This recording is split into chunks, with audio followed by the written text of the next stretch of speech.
Today I will be sharing with you how to prepare and eat or drink aloe, and I use it as part of my daily habits. The reason why I take it is to protect my gut lining against toxins and things that my body sees as foreign objects, but also the aloe vera coats my digestive tract and it is a crucial part in healing the gut. Aloe vera barbadenza. So I'm just going to give it a good rinse.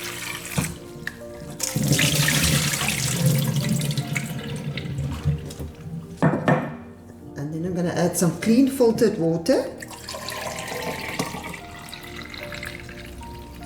And I'm going to leave it to stand overnight or at least 8 hours. It's important then to give it another rinse just to get rid of all the bitterness.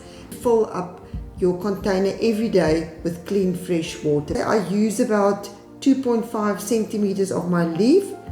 I will cut a piece off. This I'm going to put back into container so that it can soak again. Then I'm just going to cut off the green parts. I like to cut it in half. Just makes it easier for me to get the green skin off.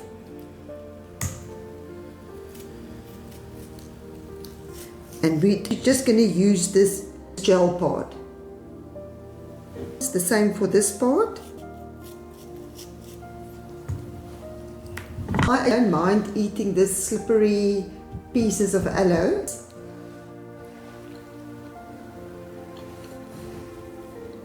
It is a bit slimy and a bit messy. I think that tastes very neutral.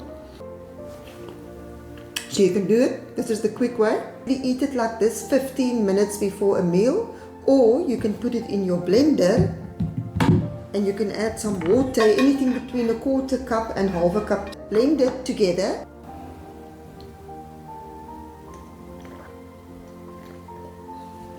So what do you do if you do not have aloe vera in your garden, or if you cannot find it somewhere to buy?